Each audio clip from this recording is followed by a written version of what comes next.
Well, welcome to our 23rd online gathering for Synod roster and lay leaders. This monthly gathering is called Coaching for All Seasons. It is sponsored by Pacifica Synod Coaches. Thank you for joining us today. My name is Dina Ely, and I am the coaching coordinator for Pacifica Synod, and I am one of your facilitators today. Our coaching team has cultivated this monthly gathering for church leaders across the Synod. We hope you find that this is helpful as you navigate caring ministry in your communities. This is meant to be a time of insight and learning. We want you to be comfortable here. Please feel free to turn off your camera, and please make sure your microphone is muted when you are not participating. This is meant to be a brave space for you to feel capable of safely acknowledging who you are and how you are doing. So before we begin, let us take a few minutes to center ourselves in a word of prayer. So please join me in closing your eyes and taking 3 slow, deep breaths. And let us pray. Heavenly Father, we seek you in this space. Help us to acknowledge all that you tell us. We are divine. We are worthy. We are breathing. With God's light reflecting in our eyes, with the blood of Jesus living in our veins, and the baptism of the Holy Spirit dwelling in our hearts, we seek you in this space, Lord. Come, Lord Jesus. Amen. Amen. Thank you, Dina, and welcome to our elite group today, which is our coaches and Pastor Bill Raditz and Pastor Karen Marone. I'm glad you could be with us. We chose this topic today because we feel like fish swimming in the waters of grief and loss. There's been traumas due to the pandemic, to racial inequality, to all kinds of strife and international conflict, and now even mass shootings in our own country that just make us deeply sad and often helpless feeling. And so we wanted to think about, how do we come to terms with these kinds of losses and the accompanying grief that goes with them? So we have a guest with us today, Margie Neugebauer. Margie and I met online, and she's in South Dakota, so that's the only place we have ever met. But it was some months ago when we were in a small breakout group, even smaller than this one, and the conversation was so engaging that those of us who were part of it decided we would continue to meet. And we do monthly, and one of the things we've talked about is grief. And we've discovered that Margie is a grief recovery method specialist. And she'll help us understand what that means, and she'll introduce us to the grief recovery method, which offers options for moving forward from the very real pain associated with loss. Margie has a master's degree in counseling and is a licensed professional counselor, a certified coach, a Synod transformational ministry / redevelopment trainer, and a pastor's spouse. And I don't think there's room for anything more. She works in a variety of educational and religious settings. And as I said, she's a native South Dakotan, and she loves living in that part of our world. And so I'd like to introduce Margie Neugebauer. Thank you. Thank you, Carol. And I have one other thing to add to that, but it's going to come as part of the presentation. So you'll find out one other title. You'll find out more, but I'd like to start with reading Ecclesiastes 3, 1 to 8. You all know these verses, but I still want to read them. For everything there is a season, and a time for every matter under heaven, a time to be born and a time to die, time to plant and a time to pluck up what is planted, a time to kill and a time to heal, a time to break down and a time to build up, a time to weep and a time to laugh, a time to mourn and a time to dance, a time to throw away stones and a time to gather stones together, a time to embrace and a time to refrain from embracing, a time to seek and a time to lose, a time to keep and a time to throw away, a time to tear and a time to sow, a time to keep silence and a time to speak, a time to love and a time to hate, a time for war and a time for peace. Just Carol mentioned the tragedy of last week, and yesterday, I'm assuming many of you also got the report from the listening team, from the ELCA, from our presiding bishop. I have been reading those documents along the way, so I was pretty informed about what was going on. But my heart breaks for this turmoil that we're having in our church, but I understand it. And I'm in the South Dakota Synod. Bishop Constanza Hagmeyer was on the listening team. She is my bishop. She is my friend. And I haven't spoken to her. Our Synod Assembly starts tomorrow. And I can't imagine what that's like for her. So these verses, just I thought, I need to read something that gives me a little bit of comfort and hope, because I've been grieving a lot in the last week to 10 days. I use the grief recovery method because I know it works. So if you can give me permission, or do I still have permission to share screen? Oh, then I need to get my act together here. So can you all see that?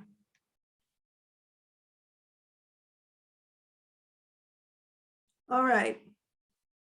So before we actually get into the action steps of the grief recovery method, in the grief recovery handbook, the title and the whole program is the action program for moving beyond death, divorce, and other losses, including health, career, and faith. And so that is the handbook, and that's the grief recovery method. But I'm not going to start with that, the actual action steps right away. That's going to come further down. So I'm going to run through these main points. And also, Carol had sent me some other questions previously, and I'm going to run through those questions and answer those also, because I think those will be pertinent to some questions that you might have. I think I'll try to take the first 25 minutes, and you might have to give me a time signal, because once I get going, I can talk. And I have another sheet that will cover more questions for discussion after my presentation that I think will be more pertinent to each of you.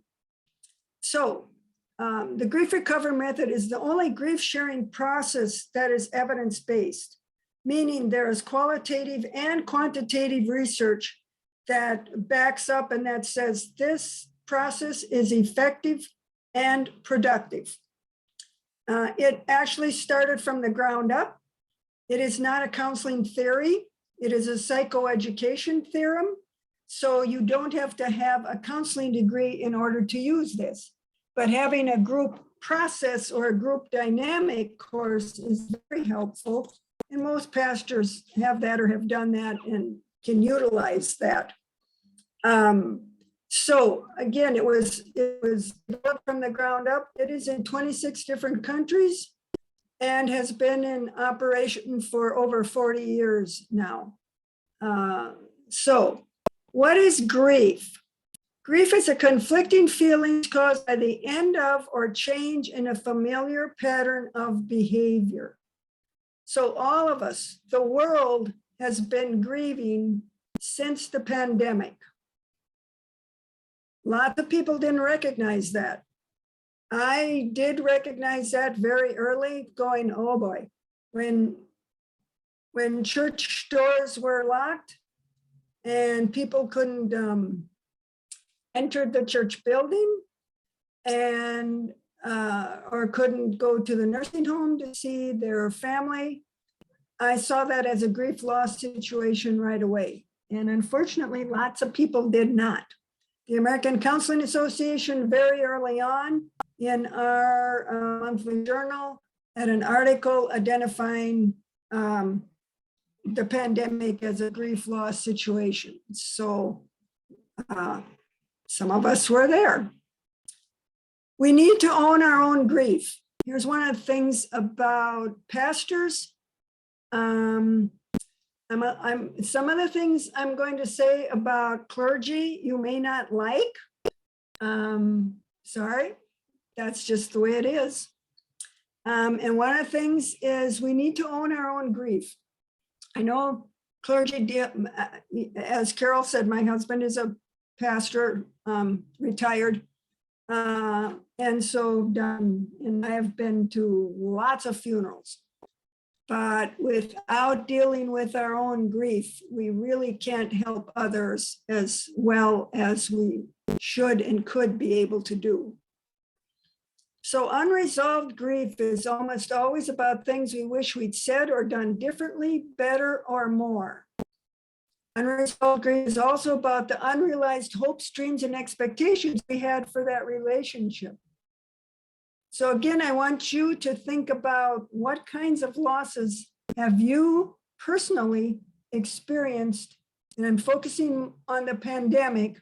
I've done this presentation for counselors and for pastors in our synod, and really wanting to focus on your own grief and loss, not what your parish went through, not what parishioners have experienced, not how many funerals you've been at, unless it's been a personal funeral, or personal family or friend funeral. So focus on your own and look at that definition of grief and what unresolved grief is. And what is recovery? Because there's lots of things out there that say, oh, you never recover. I'll never recover from the death of my child or the death of my parent. Well, recovery is completing the emotional relationship that was interrupted or broken by the loss or the death. And it's completed by discovering and completing all of the undelivered communications that accrue in a relationship. So the body keeps the score. So one of the other things that I maybe didn't put in what I sent Carol for an introduction, I'm involved in Dr. Daniel Amon's brain health coaching certification program.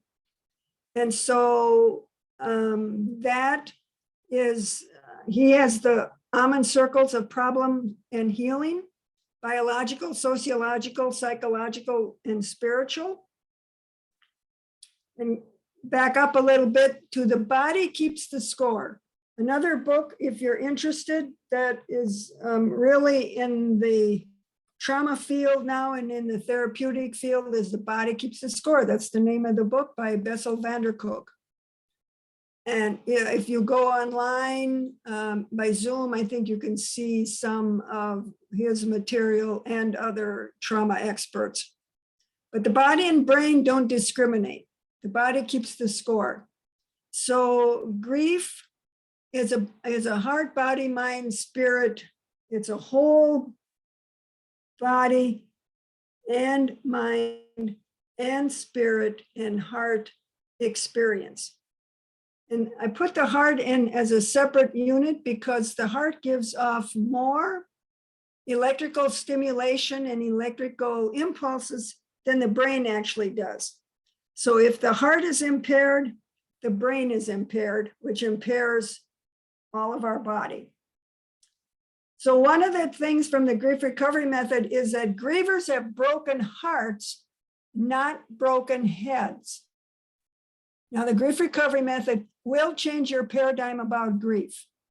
The first part of the book is actually does change your head and your thinking about grief. And the second half of the handbook are the actual action steps. But so again, the grief recovery method focuses on the heart, healing the heart. And that's why the grievers have broken hearts, not broken heads, is one of their main little mottos or quotes. Now, I've read numerous books on grief, and I'm really sticking to more of the neuroscience stuff. And so that's why I really go with the body, mind, heart, and spirit. And this morning, as I was looking through one of the books that I really like, Before and After Loss, a neurologist's perspective on loss, grief, and our brain. And she has this quote. And she quotes Albert Einstein, who is one of my favorite people. Science without religion is lame. Religion without science is blind. So I really like that because it again says we need to focus on more than the thinking stuff. We need to focus on more than just the theology in order to heal from our grief. And that ties in with the almond circles of problems and healing. Grief is not PTSD. It's not depression. It's not anxiety. Grief is grief. Now, unfortunately, there are several levels of grief that are identified in the DSM-5. DSM-5 is the diagnostic tool that counselors and therapists, psychologists, psychiatrists use. And one of the main reasons we have to use that, which I don't, is so that therapists can get paid by insurance. But grief is not a mental illness. It's normal and natural. So grief does change the brain. It changes the neurobiology of the brain. And the grief recovery method, rewires the brain.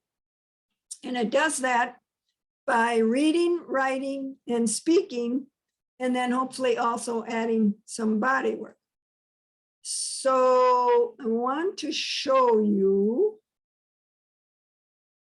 a picture of the brain and how grief affects the brain. So I hope you're familiar with the 3 levels of the brain. The reptilian brain is back here at the top of the spinal column or the base of our head. The emotional brain, the mammalian brain, is the temporal lobes, sort of by our ears. And the prefrontal cortex, or the thinking brain, is of course our forehead in this up here. So what happens in grief, the prefrontal brain isn't working adequately, and the emotional brain isn't working adequately either. We're stuck in the amygdala or the reptilian brain. And that's the fear, flight, and fight response. And that's what we have to deal with. We're afraid of things. And grief is one of those things because everything has changed. And so we have to learn how to figure out to work with the reptilian brain in order to be able to move up the ladder to the emotional brain and then to the prefrontal cortex. And we see this, if you haven't experienced death, excuse me, are thinking Margie? confused? Yes. Did you want us to be looking at a picture of the brain at this point? We're seeing some text on our screens. Oh, sorry. I have a brain picture up. It says It you didn't are come through on our side. Sorry. Thank you. Let's go back. I'll start over.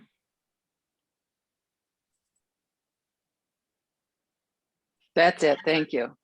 Ah, thank you. Sorry about that. Okay, so let me run back through that again. So the reptilian brain is actually number 3 on the picture, and that's at the top of the spinal column or the base of our head. The temporal lobe, the central emotional brain, is more in the center. And these are very rough, pictures. And then the prefrontal cortex is our thinking brain, which is our forehead, basically. So in grief, we are stuck in the reptilian brain. And in order to move up to the emotional brain and the thinking brain, we need to calm that reptilian brain down. And one way that we can do that is the grief recovery method. Now, there's lots of ways that we can address the amygdala and that fear center. But especially in grief, I know, and we know, that the grief recovery method works. So, and we can see the results or the symptoms of this, because one of the things when we experience loss is our thinking isn't clear, it's confused, it's slow, foggy brain. Our emotions probably are pretty high. We can't manage them very well. That's because it's trying to figure out, what's happening, where are we going? Something that was really important to me is gone. And that sets up a fear center. And that's why that reptilian brain is on high alert. And it's hard to calm the emotional brain down when that reptilian brain is on high alert.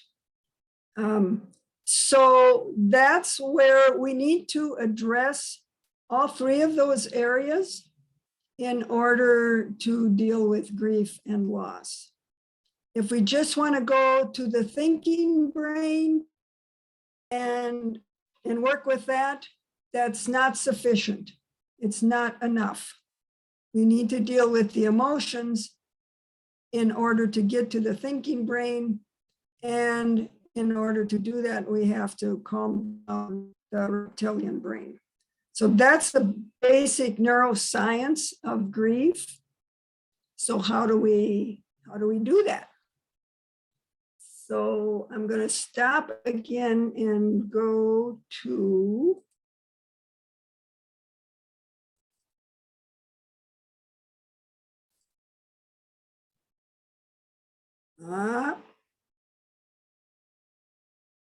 so are you still seeing the brain? Margie, we have a partial page now with some text on it that you had covered already. I don't know why that's not. Let me go up there. So are you seeing that one? Now there's a full page. Okay. So the grief recovery method, what is it exactly? So the action steps are doing a loss history graph. That's going back from your earliest memory and plotting on a timeline all the losses that you have experienced. And then we walk through that, we talk about it.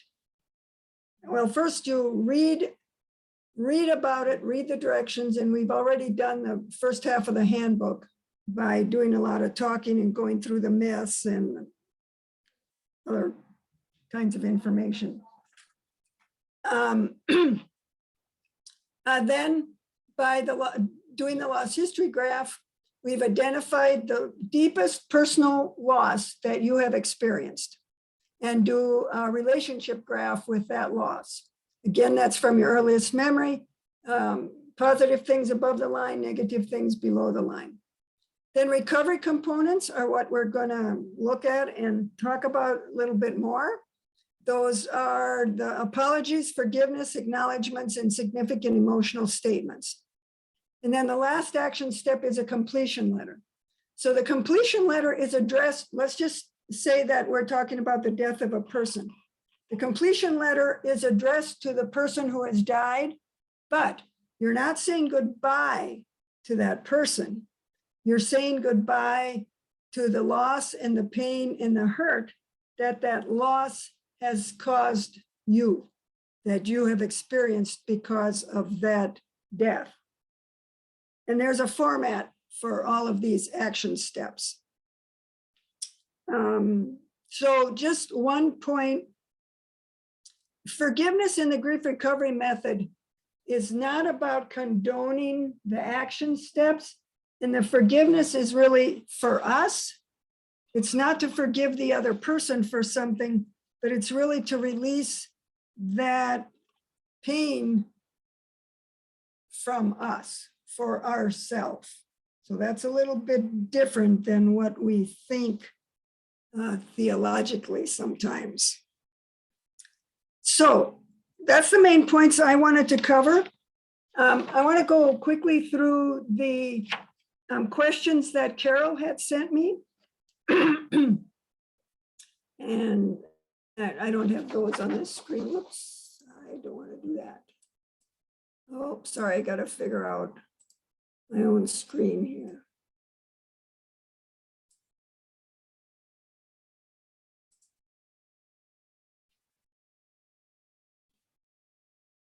I'll come back to the recovery components when we get to that. So here are the questions. How does grief show up and how can we recognize it for what it is? Well, it can show up with initial signs of depression, anxiety, anger, burnout, shame, guilt, frustration, lots of different ways.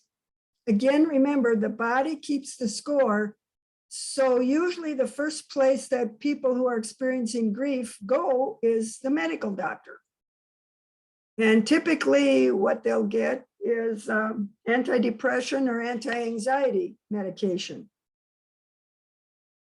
The grief research tells us that's not very helpful. We also know that medication, for 30% of people on medication, it's not working. And what it does in the grief process, it shuts down the emotions, and then we don't deal with the emotions. And that's exactly what we have to do in order to heal and get through the grief and loss to a happier place. What can we expect to experience when we begin to deal with grief openly as individuals or as congregations? Well, we've touched on that a little bit already.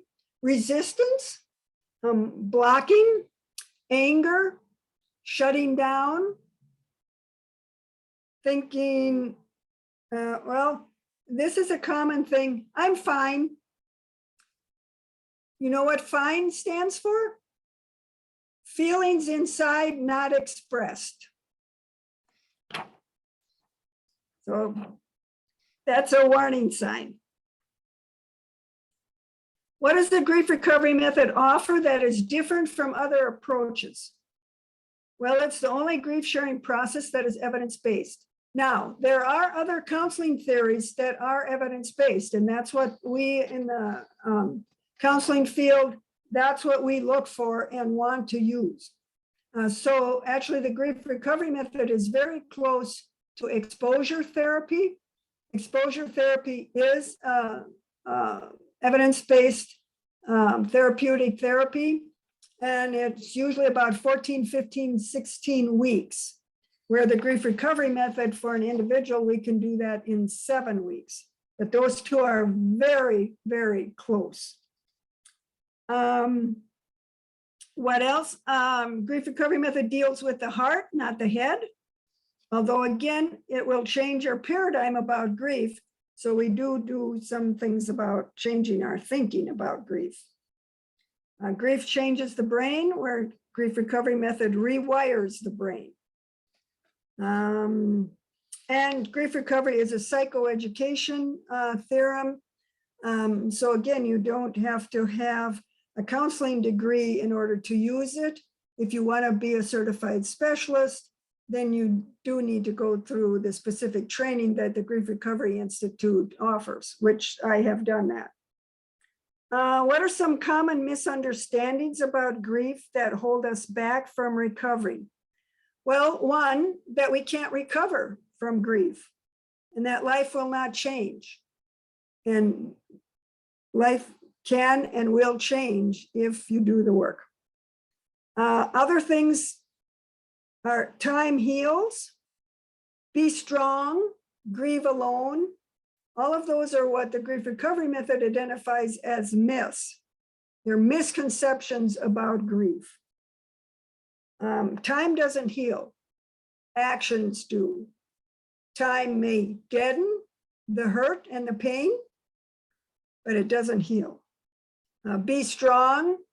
I'm a good example of that for many years. My paternal grandfather died by suicide in the dirty 30s. And I did ask my dad about that when I was a teenager, and he wouldn't talk about it. So I have no idea. I mean, I can speculate because of the times, what was happening, but I really have no idea. But I do know that because my dad did not talk about that, he had health issues. And I ended up having those same health issues because for many years, I didn't think about or talk about that suicide. And when I did more introspection and more internal work, all of a sudden it's like, whoa, that's why you hide some of those things. So that be strong is not a healthy response. And another one is grieve alone. And that's not real healthy either. A lot of people, I actually, in the work I do, sometimes I really, really have to work at getting people to cry. Because be strong. We don't cry in my family. Well, tears are a natural healing process. And if we hold them back, the body will keep the score somewhere else. And that pain will appear in our body somewhere else. So use the tears. The other thing that the grief recovery method states is that Elizabeth Kubler-Ross's stages do not apply to people who are experiencing grief and loss. That her research was done on people who were dying, and they are pertinent in those situations.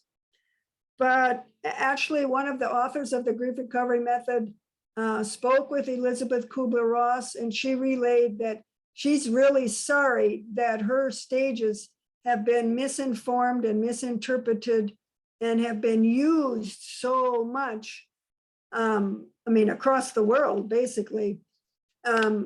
She regrets actually that she published those, for public dissemination. That's what happens when you publish books. Carol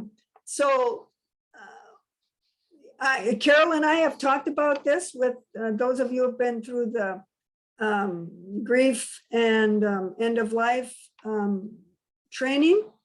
I would say don't use those stages unless you are dealing with someone who is final stages of their life. Okay, if we don't have access to a certified grief recovery specialist, although you do, I'm sure there are many certified specialists in California. We're all over the world. But I'm pretty confident, and they intended the book to be a handbook so that if you want to go through the handbook and go through the process, order the book, find a trusted friend, and work together through the book and through the action steps. And then because of training that pastors have, then I'm pretty confident you could use that with parishioners, with other people, with whoever you might want to. So again, to remember, grievers have broken hearts, not broken heads. And be a heart with ears and no mouth. So sometimes, not sometimes, but basically, unless you're doing the grief recovery method, when I do community presentations, I focus a lot on listening and how to be a good listener, because that's what they can do for their neighbor or for their family, member or whoever, a church member, whatever. But my goal, obviously, because I am a counselor, is to help people heal and to get a more hopeful and positive outlook on life going forward. And so that's why I use the grief recovery method to heal hearts, so we can all move forward. So, okay. Margie, would this be a good time to see if there are any questions for you? Yes. And we'll get to the recovery components. I'll have to get those up on the screen, but yeah, any questions?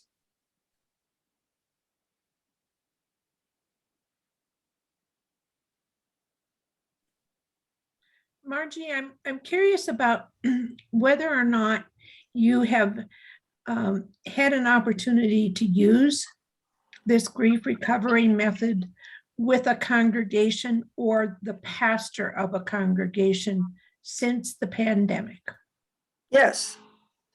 Not with a congregation, but with a pastor who was actually driven out of her church because of the pandemic, because her church leaders, not all the members, but the leaders, didn't want to follow any protocols. And she said, yes, we're going to. So they started having council meetings without her there, saying rude comments. The bishop was involved in and out, sort of. But then, because she was a friend of mine, and I sort of knew what was going on, I just called her. I actually had a dream. And because of that dream, I called her and said, okay, this has been my dream. What do you think? And then in that conversation, then we decided to do and we did put just the action steps. I just did the action steps with her. I didn't go through the whole thing.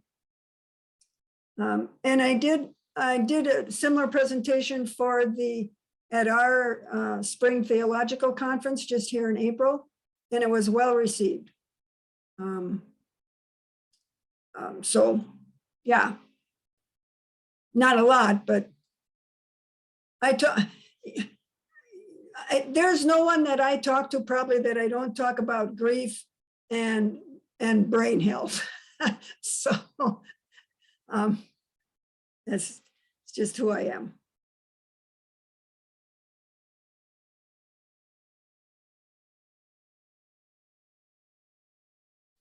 Well, let's look at the recovery elements, because that's really the best healing part. Why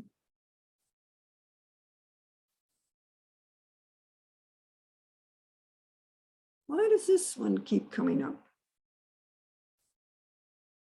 Okay. You see that?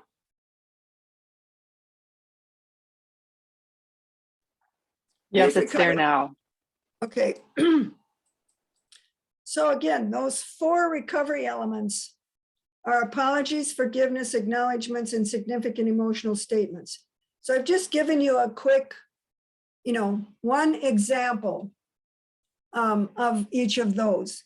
It's like, Mom, when you belittled me in front of my friends, I felt humiliated, angry, and embarrassed. And I apologize for shouting at you when that happened. So that's an example of an apology. what's crucial about this is identifying your feeling and connecting it with a specific situation or person, but still with the situation that was causing you grief. So in the grief recovery method, we have many of these apologies, forgiveness, and acknowledgements, all depending on how many incidences above and below the line were identified in your relationship graph. But I think pastors and rostered leaders are smart enough and have enough experience that you can go through and figure out where apologies, forgiveness, and acknowledgements need to be stated for yourself. So an example that I think about the pandemic and pastors might be, some of you might have experienced this, and if you haven't, good. But was there a parishioner that berated you, called you names, attacked your integrity or your intelligence because of maybe you wanted to follow protocols and they didn't? Did you have a personal family friend or a friend who died during the pandemic that you were not able to be present at the funeral if there was a funeral? I did. I actually had two cousins who died during the pandemic. One was because of COVID, the other was because of kidney failure. I was extremely fortunate. I have a small family, so we had two funerals. I'm the matriarch of the family now. And so I spoke at both of those funerals.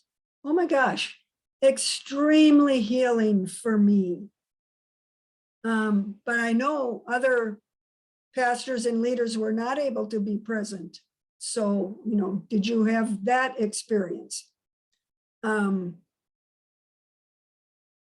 So again, I want you to focus on your personal experience, not parishioners, not the church overall, but the different losses that you've experienced. Of course, I have two sons, 4 grandsons. Before the pandemic, we always were together for Thanksgiving and Christmas. Nope, didn't happen. Actually, all of us there's only 9 of us total. 8 of us were together last Thanksgiving. But that's been the only time in the last 2.5 years that we've all been together. That's a loss for me. I'm a grandma. I want to see my grandchildren.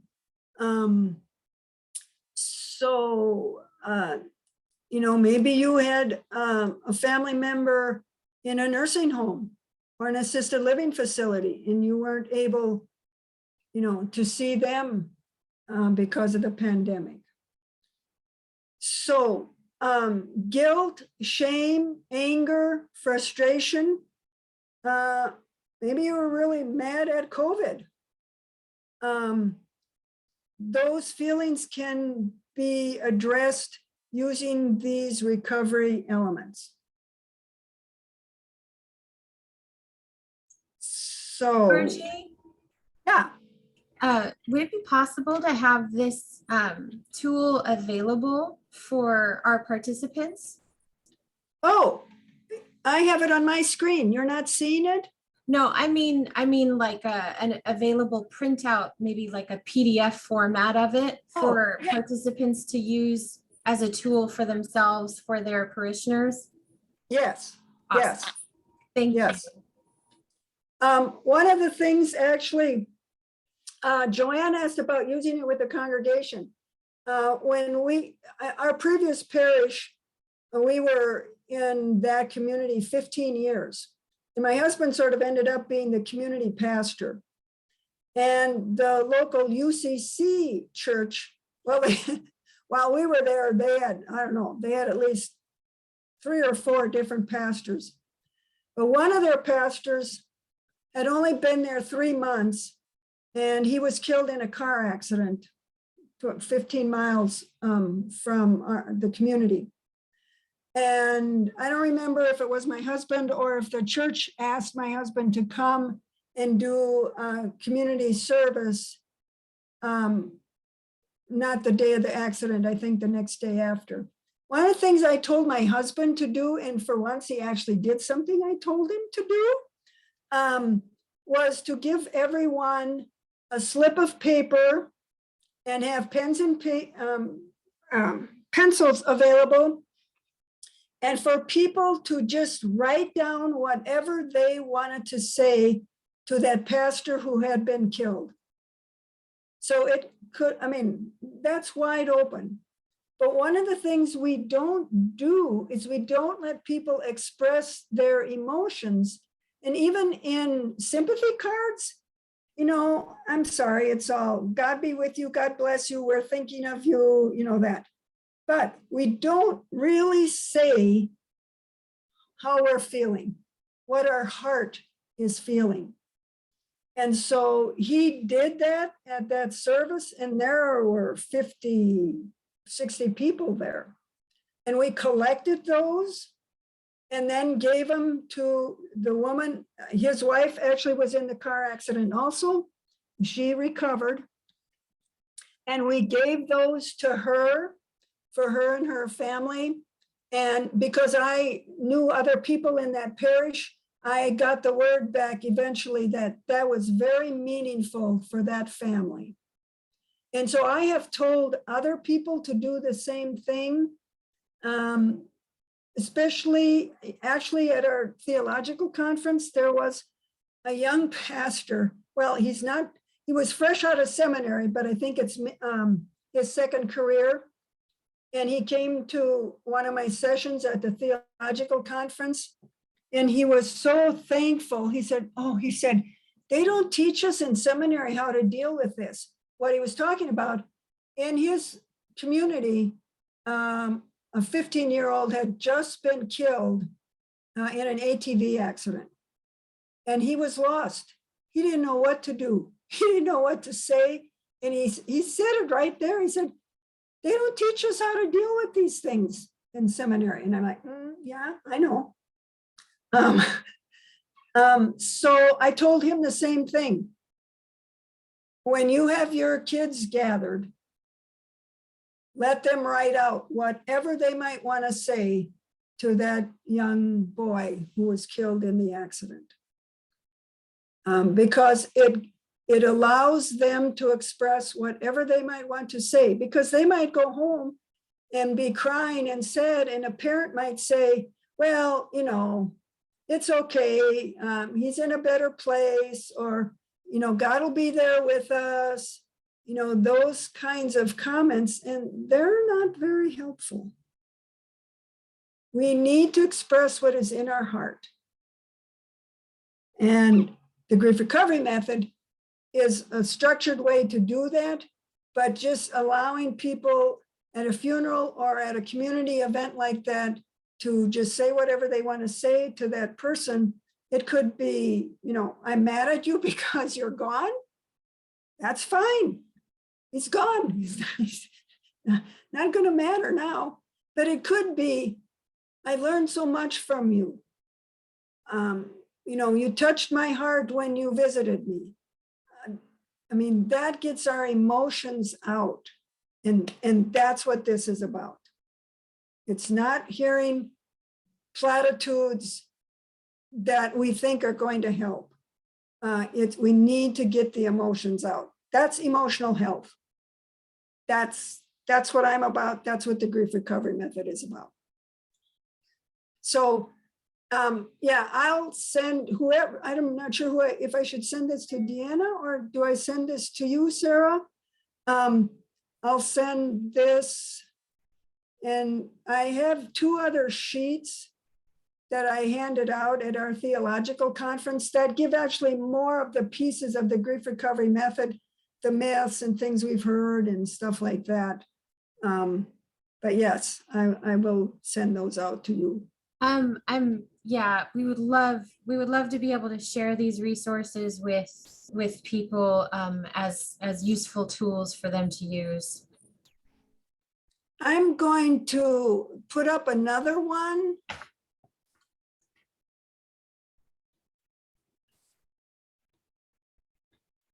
Oh, no. Earl, did you don't- have a question? Yeah, don't quote- I had a quick question, Margie. Sorry. Go ahead, finish. I don't want to interrupt you. Yeah,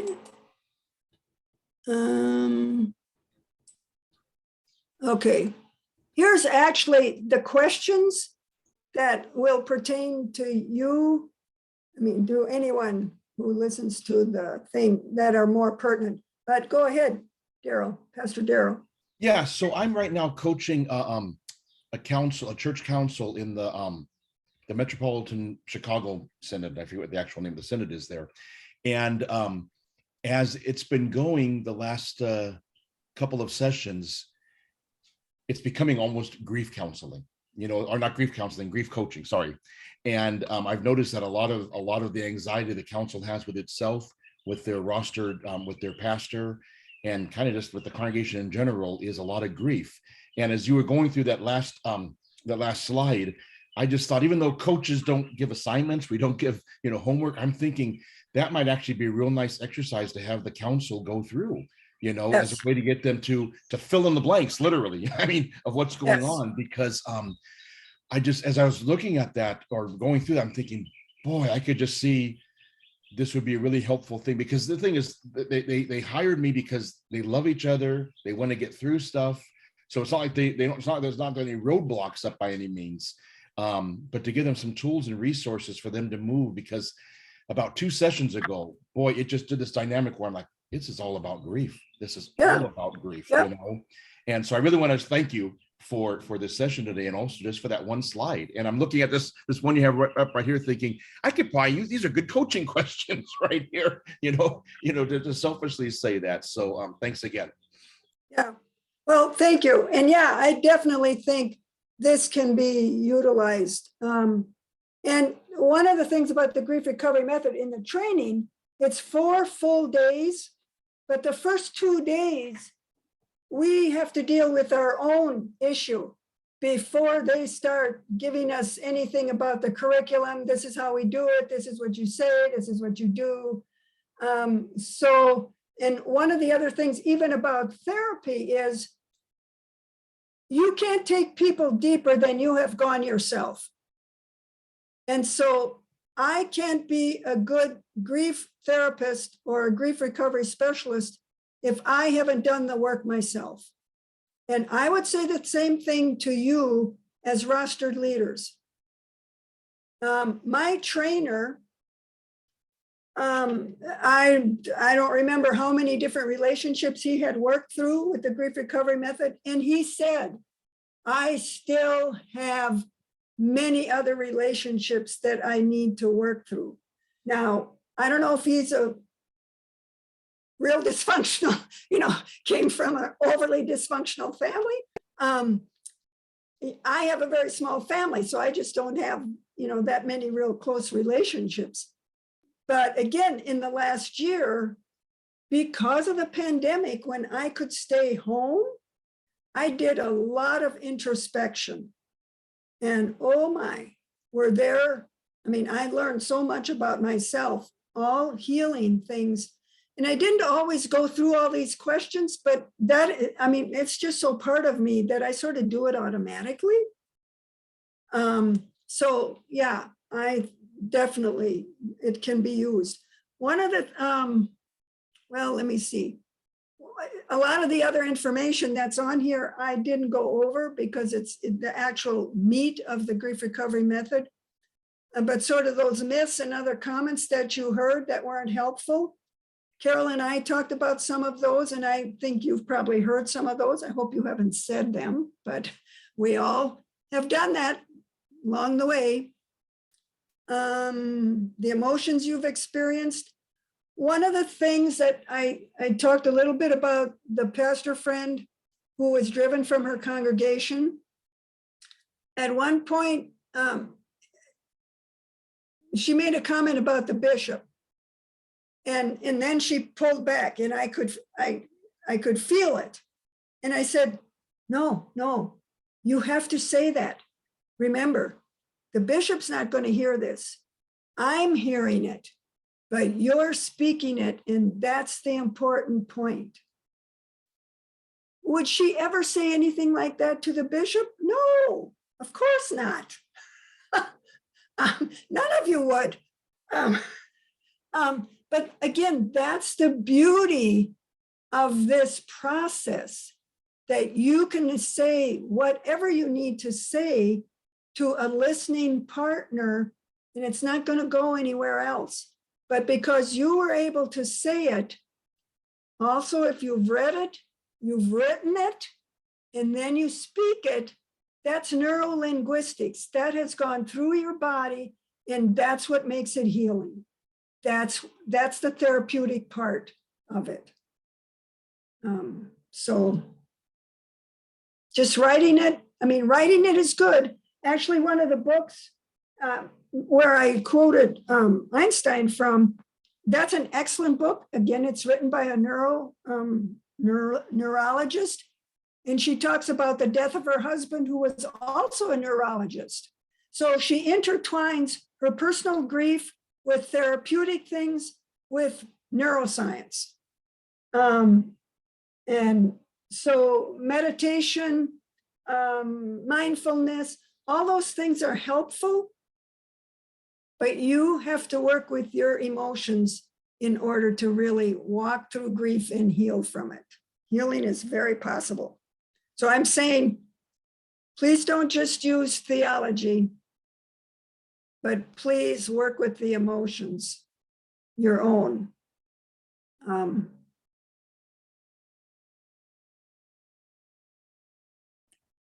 Dina, are we still recording?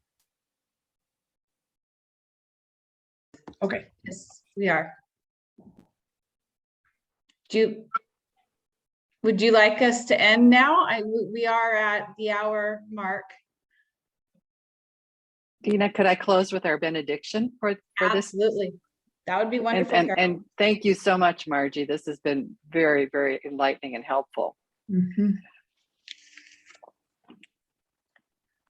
As we go our separate ways this day, receive this benediction written by Choctaw elder and retired Episcopal Bishop Stephen Charleston. May you be blessed today with what you need most at this moment in your life, with health or happiness, or hope or insight, with strength or calm or energy, or resources or change. May you find what you need. May it come to you. May it help you and comfort you. And may it reside with you, remain with you, that you may become a source of that same blessing for others, overflowing from your life, sharing your blessing, touching many others with your prayers and kindness. Today is a day of many blessings. May you receive yours, and may it bring you quiet joy for many days to come. Amen.